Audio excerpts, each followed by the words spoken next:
Hi, thanks for watching today's video. I'm Brian, the Finance Ninja. I don't want to waste your time, so let's get to it.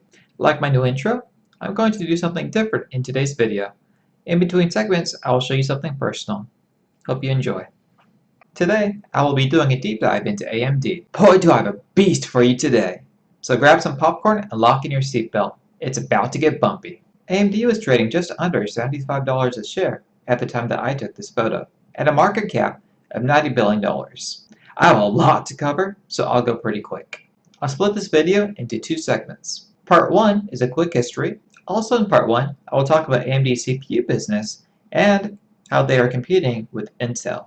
Part 2 will be AMD's GPU business, the Xilinx acquisition, financials, and my price target. So, let's get started with Part 1.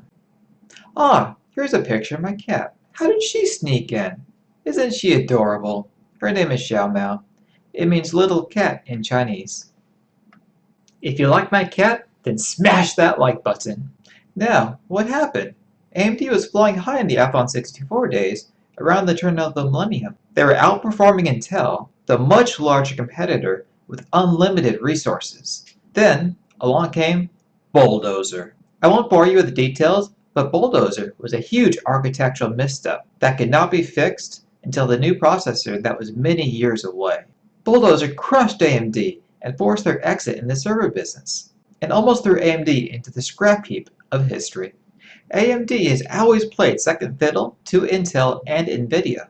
In fact, around the 2016 period, AMD's market share in server processors was virtually zero.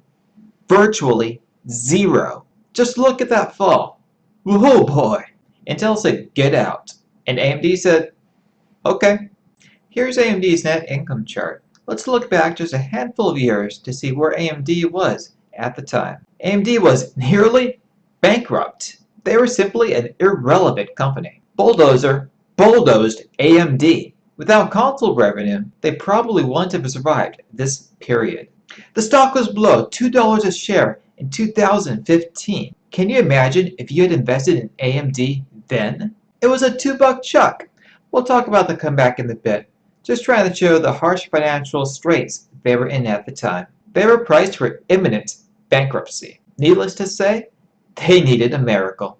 Lisa Su, who I will get to in a minute, decided it was time for AMD to fight back. No longer will they be the irrelevant company of the past. They are going to take on Intel, the behemoth. Yes, Intel. Intel versus AMD. It's time to duke it out. First up in the right corner is AMD. Left corner, Intel. Let's get to it. Oh, how did she sneak back in again? Xiao Mao, I'm trying to record here. Sorry about that. It won't happen again. Dr. Lisa Su is where AMD's comeback starts. By the way, this article from Investors Business Daily is a very excellent read. I will leave a link in the description. Dr. Lisa Su became CEO in 2014.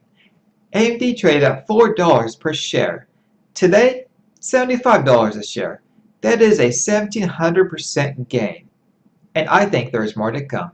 Back in 2014, AMD lost $403 million. Last year, AMD's net income was $2.49 billion. That's up 630% from $341 million the previous year. AMD's top line in 2020 reached $9.76 billion. That's up 84% from the revenue at the time Lisa Su took over. Mark Lapatius, an analyst with Jefferies, says Intel used to take 80% of the PC and server processor markets. Now, we think AMD could potentially capture 50% of those markets. That is huge potential upside. Dr. Su holds BS, MS, and PhD degrees in electrical engineering from MIT. Needless to say, she's a genius. Dr. Lisa Su came to AMD in January 2012 as Senior Vice President. By mid-2014, she took over as AMD's Chief Operating Officer and then was named CEO and President. Dr. Su says great leaders must shift gears from setting an aspirational 5-year vision. Most CEOs think just 1 quarter or 1 year ahead. She thinks 5 years ahead. This makes her an excellent CEO and in my opinion, one of the top 5 in the world. She is always looking for the next technology innovation 5 years down the road. Dr. Sue set a 5-year plan when she joined AMD. Ryzen came out before that, so good job, Dr. Sue. This operational excellence and consistency is key for landing contracts in the semiconductor field. First, Dr. Sue transitioned AMD's chip production from global foundries to Taiwan Semiconductor. This pays dividends, which I will show shortly. Second, she made the difficult decision to scrap a lot of unnecessary development to save cost. This allowed AMD to jump a generation ahead in chip density, directly to the 14nm density instead of the planned 20nm chips. In CPUs, the tighter you can compact the transistors, the faster and more power efficient the processor. AMD made some big bets and Intel made the opposite bets. Intel's manufacturing has struggled, which I will detail shortly. Dr. Sue's goal was to transition AMD from an also-ran to a leader. This allowed them to raise their average selling prices significantly, increasing their margins. As it states in this article, AMD made better products, and the market allowed them to charge more for the performance they were delivering. In 2017, AMD's Zen 1 processor delivered 52% IPC improvement over their fastest Bulldozer product. This year-over-year increase is astronomical. Nobody believed it. The analysts thought these numbers were fudged. When the actual processor released in 2017, it wasn't a 52% gain.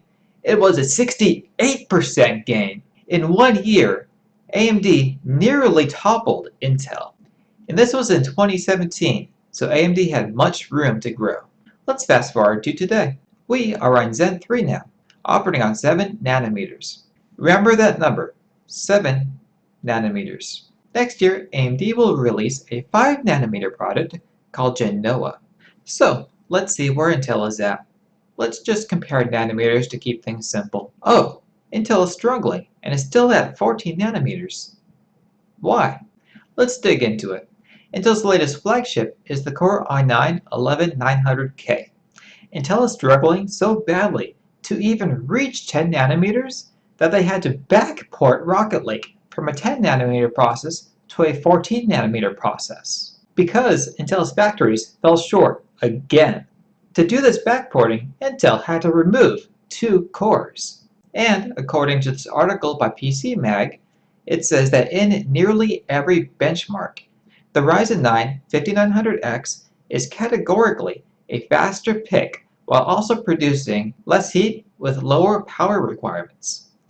If you're stuck between the two, simply stop reading here and grab yourself a Ryzen 9 5900X. Look at this handbrake test. Remember, the lower the number, the better. Not only can this backported processor not compete with the latest Ryzen, it can't even compete with the processor Intel released last year. I can show more head-to-heads, but you get the idea.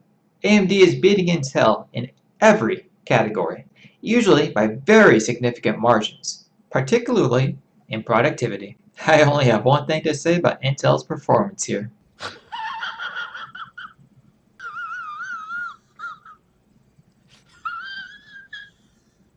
It's just a terrible processor all around. Honestly, Intel should have just taken the previous year's processor and just relabeled it. To give insight into what is going on, for process node, Intel is not competing with AMD, but with TSMC. TSMC makes AMD's chips. TSMC is the numero uno chip fab. And look, they're going to reach 3 nanometers next year, while Intel is struggling to reach 10. What's Intel's answer to this disaster? Creating new 7 nanometer chip fabs that will start producing chips in 2024. Now this is just conjecture by me, but Intel is opening up a front against TSMC with these new chip plants. I don't think TSMC will take this line down. I expect TSMC to give AMD a better deal in order to stick it to Intel. We will see if this happens. Again, just a guess on my part, but war is war. Now let's discuss some market share numbers. AMD is showing improved market share in notebooks, desktop and mobile. and server, which is highest margin. Server market share crossed 8% in 2019. It's over 10% now. Client CPU market share crossed 16.9% in 2019. Again, much higher now, in the 20s. And the best part, there's just so much more room to grow. Is Intel done? Is AMD knocked them out? No, at least not yet. Intel still has a huge lead and a very large cash reserve and huge R&D spend. That said, Intel is in a position they've never been in before.